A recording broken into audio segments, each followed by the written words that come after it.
Hi, you're watching my YouTube channel. I'm your host Kamran. Today I have invited a guest in this video, and I'm going to discuss her life, her visions, her goals, and most importantly, her faith. Hi, and welcome. We are delighted to have Bisola Rebecca with her here us today. Bisola, thank you so much for joining us today. Yeah, thank you very much, Cameron. It's really nice to be on this interview today.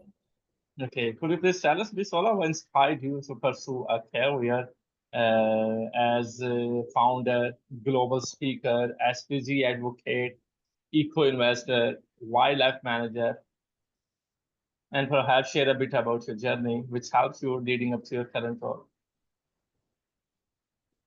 Okay, that's fine. Thank you, Cameron.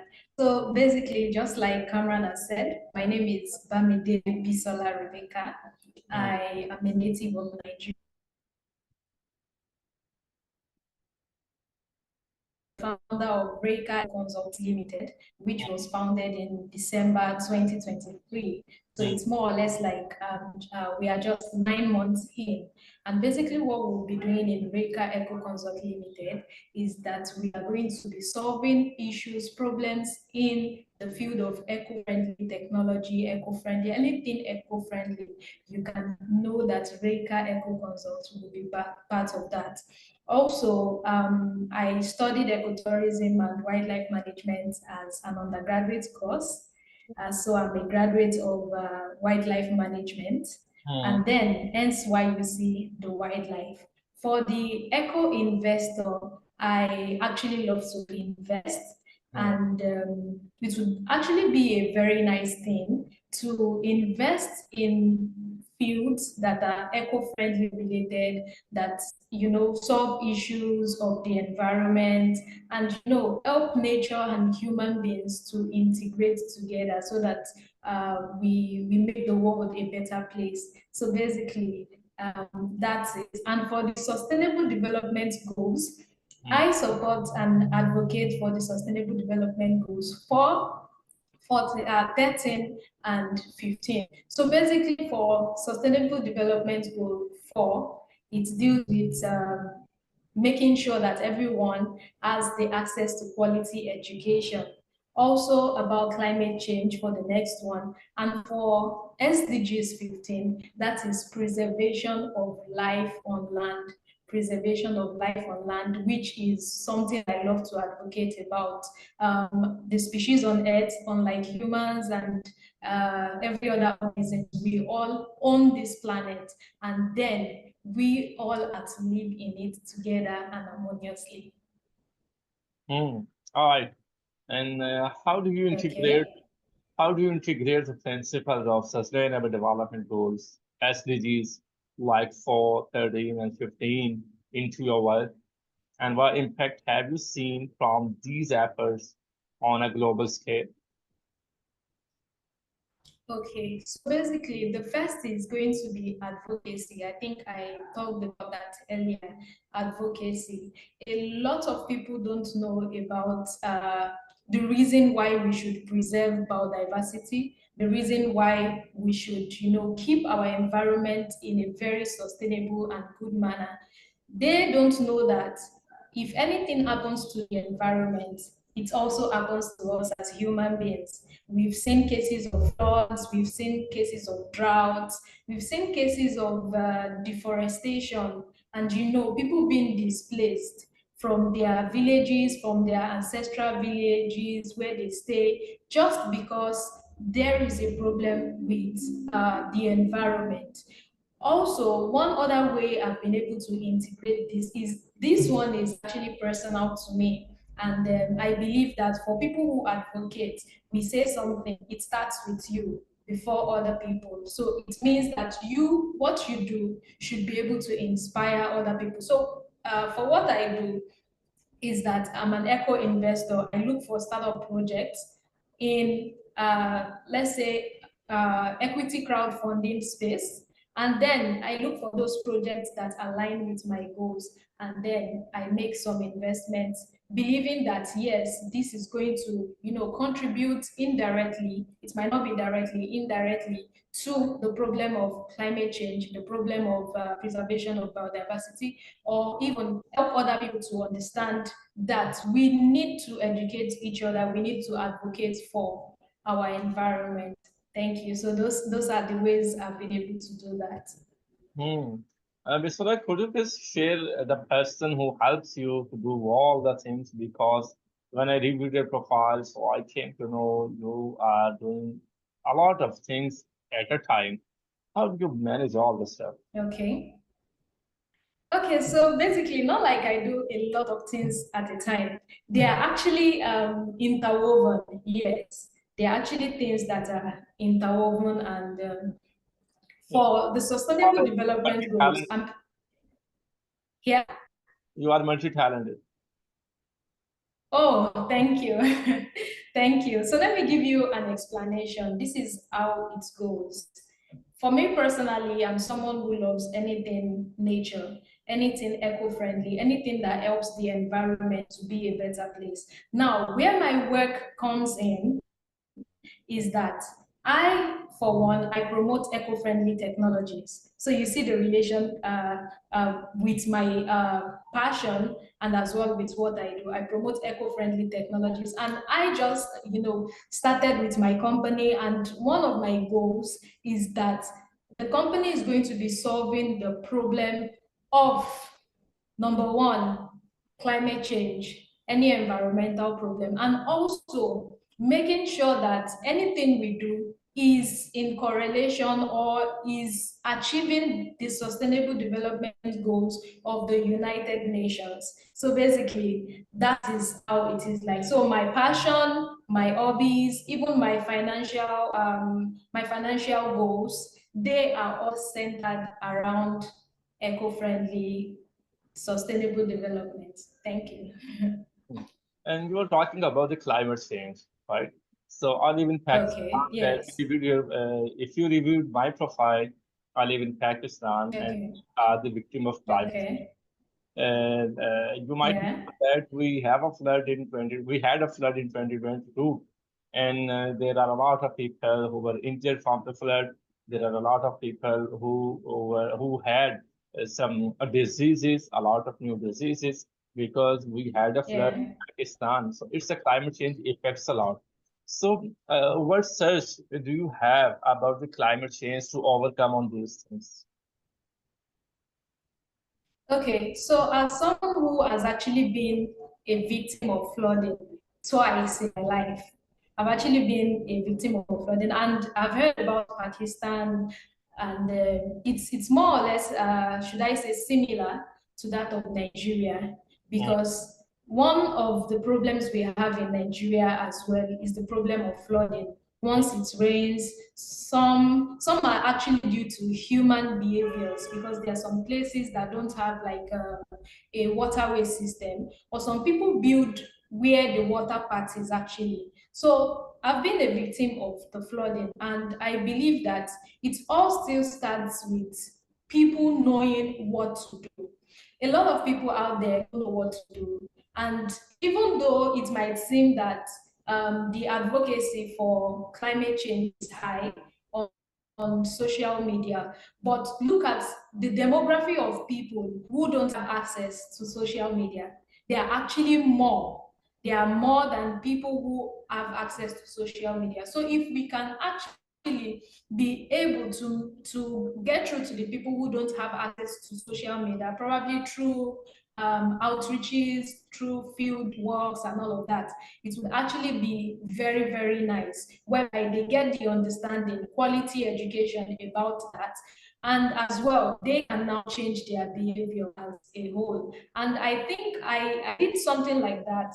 That was in 2021. I was serving. There's something we do in Nigeria called NYSC.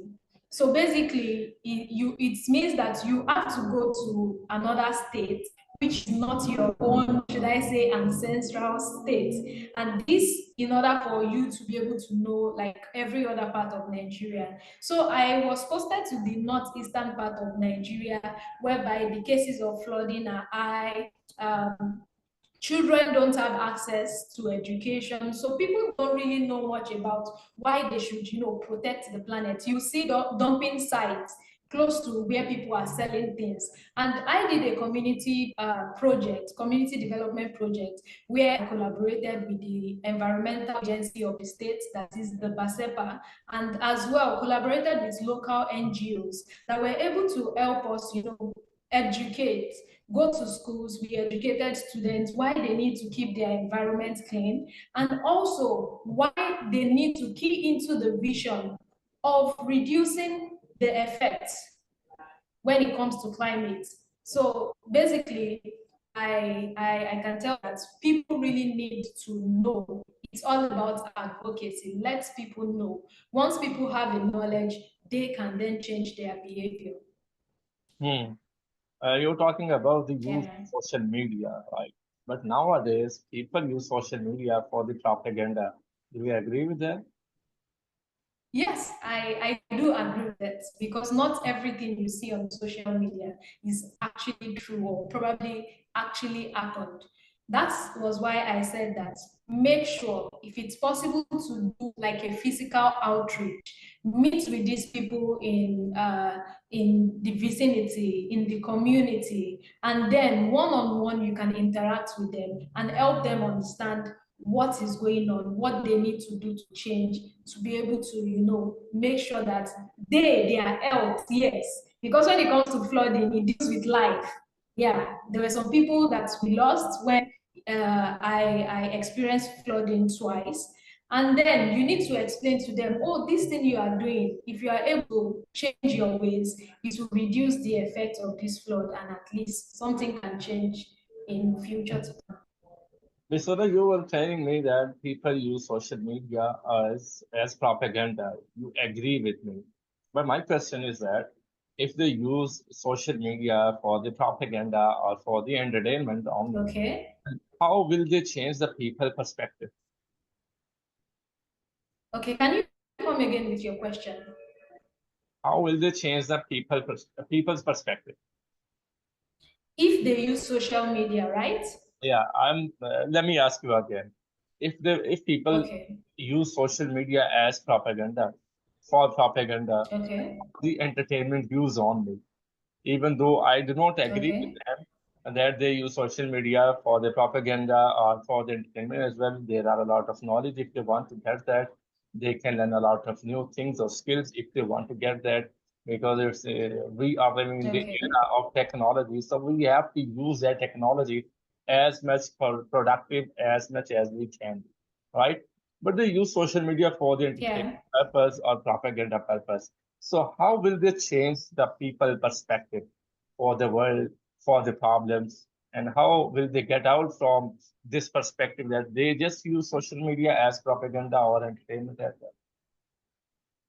Okay, so basically, if I understand what you said, basically, I'm going to say that if there are actually more people advocating for climate change. Now, if we look at the amount of people advocating for climate change or issues that deal with the environment online, you won't see that much people. And also, I believe that if we have advocates who, in, should I say, an entertaining way, I've seen people on social media whereby they make this knowledge or this information on how people can change their behavior in a very interesting and entertaining manner, so much that people want to continue to watch, and it gives them this understanding that, okay, I think what I'm doing is not right. Let me do it the way I saw it in that video. So if we can bring that information that we have about how to change people's behavior, then we put it in an entertaining manner,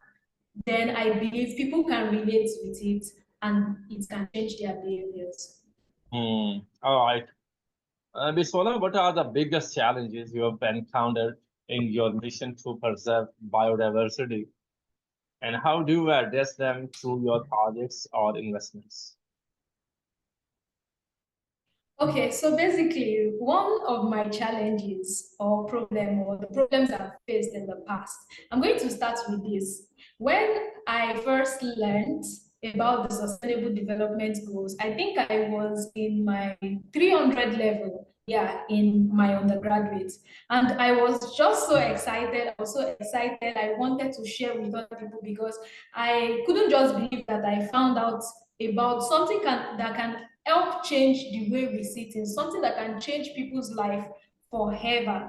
And then the first people I spoke about it with were my family members. And we all know the way it is like with your family. They've seen you, they know you. And when I brought this understanding to them, the SDGs, they all laughed about it. They were like, why are you so fascinated about this? Why do you want to like tell us about it? Oh, we don't want to hear. And like just like your family would give you like pet names, they said, oh, Madam SDGs. That was back then, I think in 2017 or 2018. But fast forward to 2024, now they understand the SDGs because more understanding is being given by advocates online. And some of my family members, they come, they ask me, oh, these SDGs used to tell us back then. I just noticed that everybody is talking about it, talking about, okay, please come and tell me about it. So one of the challenges is that a lot of people are just getting to know about what is happening. And the should I say the earlier we are able to educate a lot of people, the better for us and the better for the environment. So I would say that one of my challenge is that telling people about it or them not understanding it and then not being able to work with it. Yeah, that's one of the challenges. So, as an eco investor, what criteria do you prioritize when selecting projects or business to invest in? I'm talking about particularly those Okay. based on sustainability and environmental protection. Okay, so for me, the criteria I look at when investing in projects that deals with should I say the environment first, it must actually, should I say, it must resonate with me personally because I believe your finance is personal, not general. So not because everyone is doing it, you want to do it. Now I'm going to give you an example of a project that I am an investor in. It's a transport system project that doesn't move on the ground or fly or on a train. It moves on a string. And the moment 3 years ago, I learned about it from a friend.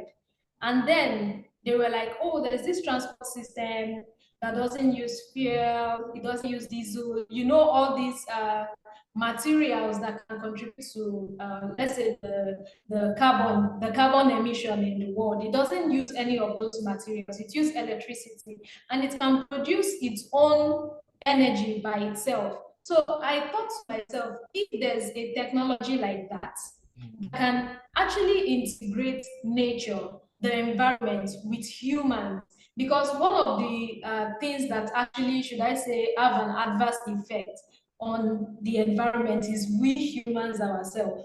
Urbanization, deforestation, there are a lot of things that we do that actually contribute in that. So I said, wow, if this is actually going in line with thoughts of making sure the environment is a safe place for myself and for my children in the future, then why don't I go in for it?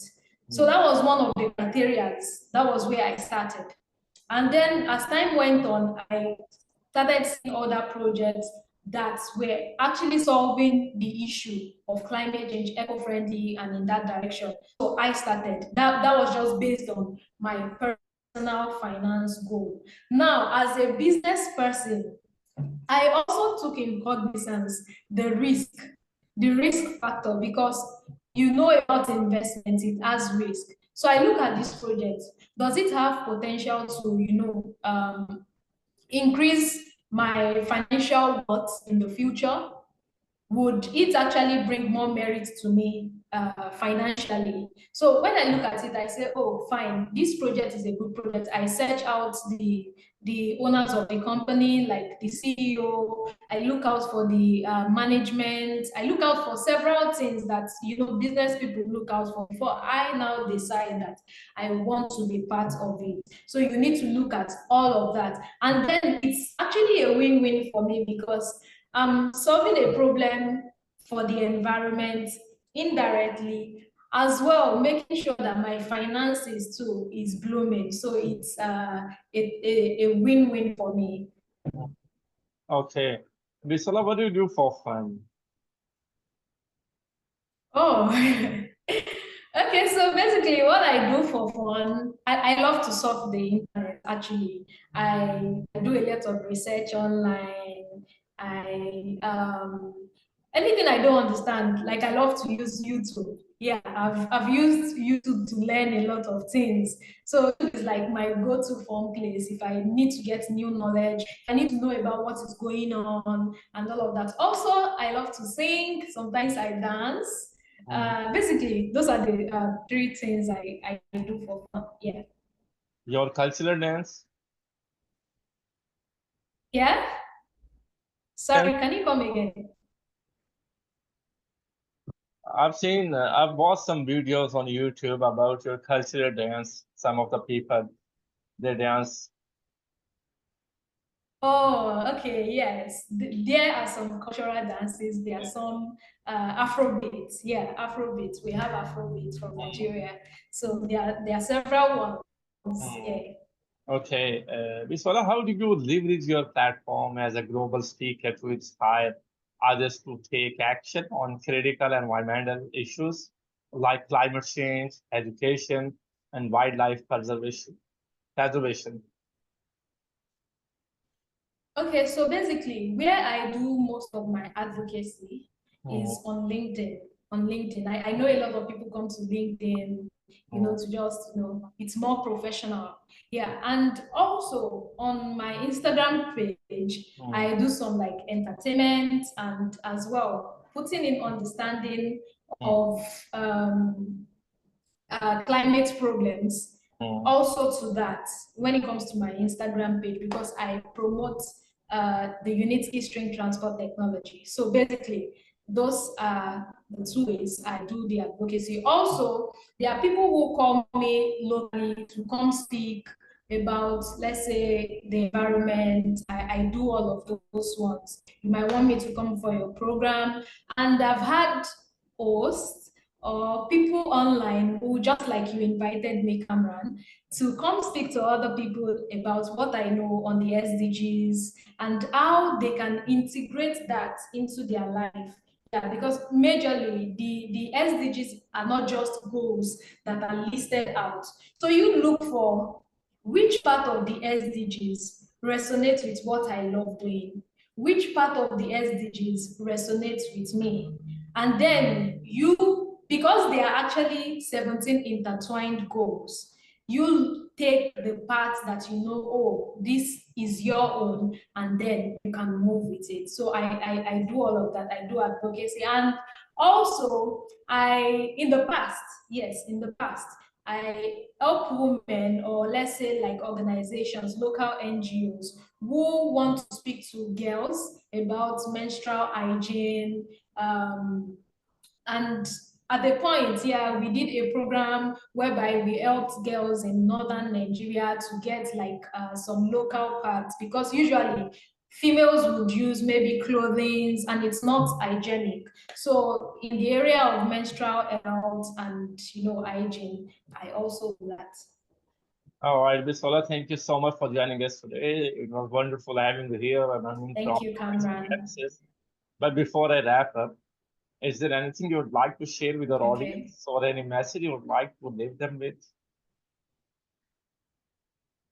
Okay, so basically, what I would love to share with anybody is that anything you believe in or anything you want to do it. Hmm. Because in the end, it's actually going to shape your life. If I had stopped talking about the SDGs, when my family members were laughing, even though they don't laugh anymore now, but when they were laughing, and that was because they didn't understand it. Then I don't think I'm going to be on this interview with you, Cameron, today. But I kept on, moving forward in what I believed in and what I wanted to do. And today I'm here. So please keep doing you, and you can achieve anything you put your mind to.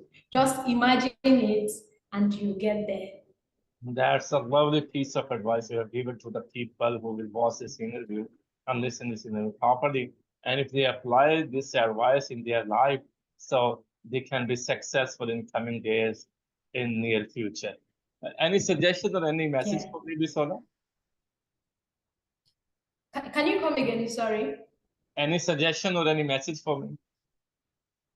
Oh, okay, for you. Okay, so I'll just say keep being you, and keep doing what you are doing. And I believe from Pakistan to the other part of the world, that's what it's going to be. And as you have chosen this path, I know there are some people who are following you on YouTube. I'll say please keep following Cameron. Is doing a very good thing, bringing you useful information, and not just information in Pakistan, but from looking at the perspective of other people in other parts of the world. I say you are doing a great job. Well done. Thank you so much, Bisola, for your time, for participation. And I've learned a lot of new things from your side, which is going to help me in my career. And the work I'm doing this, my purpose is to introduce people like you to those who do not have access directly to you, and they can think, they can watch, and they can see how you have become successful in your organizations, in your life, and it will definitely help them as well. Thank you so much once again, Visola. Thank you, Kamran. It's nice Have being here. have a lovely day. Take care. Goodbye. And you too. Bye bye.